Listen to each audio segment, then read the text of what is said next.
Hi hello అండి, నమస్తే, welcome to my channel friends. ఈరోజైతే నాకైతే చికెన్ పికిల్ తినాలని అనిపించిందండి. అంతే వెంటనే ఇంట్లో కర్రీ కని తెచ్చుకున్న చికెన్తో అయితే చికెన్ పికిల్ ట్రై చేశాను. చాలా చాలా బాగా వచ్చింది. ఒకసారి మీరు కూడా ఈ విధంగా ట్రై చేయండి. చాలా సింపుల్గా మనం చికెన్ పికిల్ తినేయచ్చు. ఏం లేదండి, మనం చికెన్ కొంచెం తీసుకొని బాగా కడిగి కొంచెం ఉప్పు పసుపు అయితే వేసుకొని పక్కన పెట్టుకోవాలి.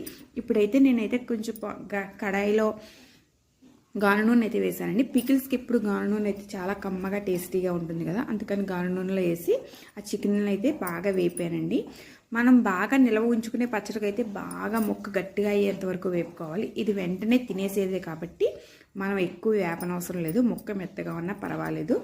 కొంచెం అయితే మంచి గోల్డెన్ బ్రౌన్ వచ్చే వరకు అయితే వేపుకుంటే సరిపోతుంది. ఇప్పుడైతే ఫ్రెష్గా ఉన్న కరివేపాకు కూడా వేసుకొని బాగా అయితే వేపుకోవాలి. చూస్తున్నారు కదా, ఈ విధంగా వేగితే సరిపోతుంది. ఇదైతే తీసుకుని పక్కన పెట్టేసుకుందాం.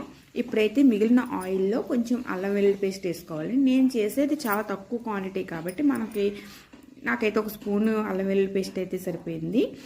మనం ఎక్కువ అయితే చేసుకుంటే పెద్ద ప్రాసెస్ అండి. ఈ విధంగా అప్పటికప్పుడు తినేసేదే కాబట్టి, మనం ఇవాళ చేసుకొని ఇప్పుడే తినేసేదే కాబట్టి చాలా సింపుల్గా అయితే తయారు చేసుకోవచ్చు.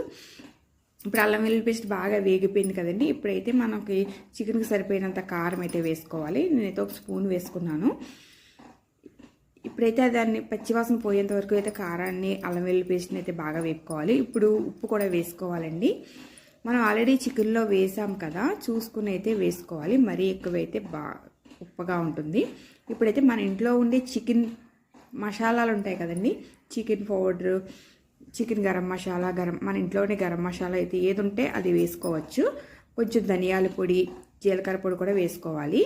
మనం ఏది ఉంటే అది వేసేసుకోవచ్చు అండి. మనం చికెన్కి కర్రీకి యూస్ చేస్తాం కదా, అవే గరం మసాలా అయితే ఏది ఉంటే అది వేసేసుకోవచ్చు. వేసేసుకొని అవి బాగా వేపుకోవాలి. చూస్తున్నారు కదా, ఈ విధంగా అయితే వేపేసుకున్న తర్వాత మనం చికెన్ని పక్కన పెట్టుకున్నాం కదండి, అదైతే వేసుకోవాలి. నాకు ఇప్పటికిప్పుడు తినాలనిపించింది కాబట్టి ఈ విధంగా అయితే ట్రై చేశాను. చాలా అంటే చాలా బాగుందండి. నేను ఈ విధంగా అయితే నేను ఎప్పుడు ట్రై చేయలేదు. నాకు ఒకరు చెప్పారు ఇలా చేసుకుంటే బాగుంటుందని, సార్ అదే విధంగా ట్రై చేశాను. చాలా అంటే చాలా బాగా వచ్చింది. ఇప్పుడైతే బాగా చల్లారిన తర్వాత అయితే స్టవ్ కట్టేసుకొని బాగా చల్లారిన తర్వాత నిమ్మకాయ అయితే పిండుకోవాలండి. చూస్తున్నారు కదా, ఎమ్మీగా ఎంత బాగుందో. నాకు ఇప్పటికి ఇదే ప్రాసెస్లో ఏ పచ్చడి అయినా తయారు చేసుకోవచ్చండి. ఇప్పుడైతే నేను చికెన్ చేశాను, తర్వాత ఫ్రాన్స్ కూడా చేద్దాం అనుకుంటున్నాను.